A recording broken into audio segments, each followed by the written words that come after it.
finally got one. I finally got a Corvette. I've only wanted one since I was 6. But I gotta warn you before we look at the Corvette. Weird things happen after you get one. Like these golf clubs, they just showed up out of nowhere. And my phone alerted me, said I had a tea time. I don't even drink tea. And then my wife called and said she's got a salon spa day. I don't even know what that is. Anyway, let's take a look at this thing. Alright, what we got here is a C3. It's an 80 vintage, 1980.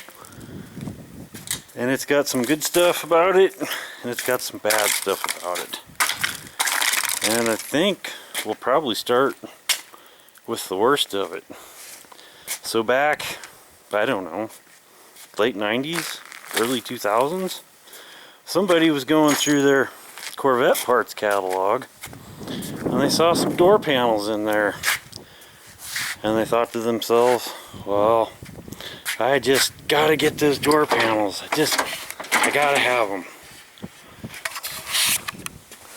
Well, I'll show you what somebody picked out. I just can't believe it. But somebody back in the day, for some reason, thought this was an excellent idea. I just can't believe it. Can you believe somebody picked that out for a door panel? I mean, it's just, I don't, okay, I guess, but not only did they redo the door panel, they decided they ought to do the seats up real nice too. And by doing the seats up real nice, I mean they took them out and they put this crap on them and didn't even bolt them back down. But I guess that's the way it goes. So I don't know. I think, man, if I could get this off of here, the boy part, and just put maybe it's bad or bad day or bad life.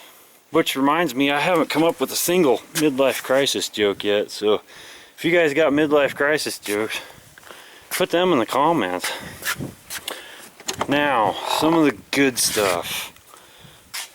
That's a real Edelbrock carburetor. That's a real small block 400, and down in there, those are real hooker headers. So that's nothing wrong there. And it came with the proper alloy wheels, so that's great too. We got some other stuff that we'll have to fix. That's not too bad. This I don't like. I don't know if that's showing up, but this just doesn't, I mean, when they put those fancy door panels on there, it's too bad they didn't fix that. And it doesn't, I mean, it's just, it's not good. And all the seals are gone too, so that part doesn't irk me too bad. But it come with a floorboard, a literal floorboard. And if we put it up here on the dash, now it's a dashboard. Alright, this side's pretty good.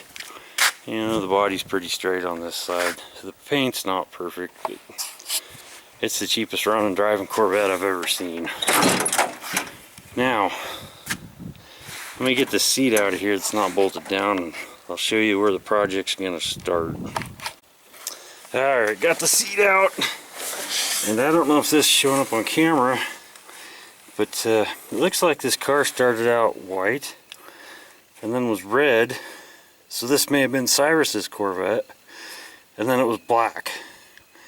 So maybe it was Batman's after it was Cyrus's, I don't know. But here's where we're going to start this project. Yep, a fiberglass car with holes in the floor, because they didn't make that part out of fiberglass. That is in fact the cement under the car and the exhaust pipe. So that's where we'll start. And I don't know if you guys have priced floor pans for a Corvette, but they cost about 3 times as much as they do for a Corvette as any other GM car. So I don't know. Go figure on that one. So I haven't decided yet if maybe I'm going to patch that back together or, you know, spend the money. And it's about the same over there where the floorboard that's now the dashboard was. Some interesting things about the Corvette that you might not know, because I didn't know. That back glass does not open. As a matter of fact, none of that back there. There's just no way. If you want back there, you open the door and go back there. None of this stuff opens. I mean, it doesn't. There's nothing to open. It's just all solid, one piece. Another interesting Corvette fact is under here, now the gas gauge doesn't work. But supposedly under here, you take this black plastic off, and the filler neck's also the sending unit, and you just take some bolts out around this circle, and you pull the filler knock out and the sending unit. So this one definitely won't be that way. I also just noticed something else a little weird. The gauges, those are pretty cool factory gauges, right? The tach reads 2000 at 500. And I just noticed this weird speedometer. That's a kilometers an hour speedometer. So that's strange. It'll probably never work. And we got these cool gauges. I think one works. No, wait, two. The oil pressure and the volts. So we'll have to sort all that out. And of course, the heater, the air conditioner, and the power windows.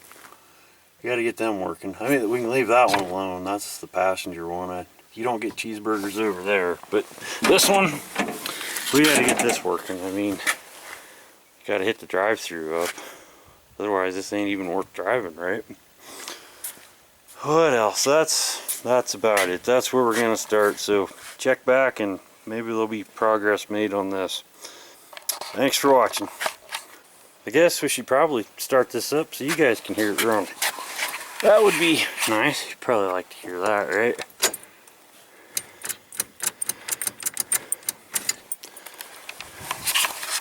No, that battery's deader than vanilla ice.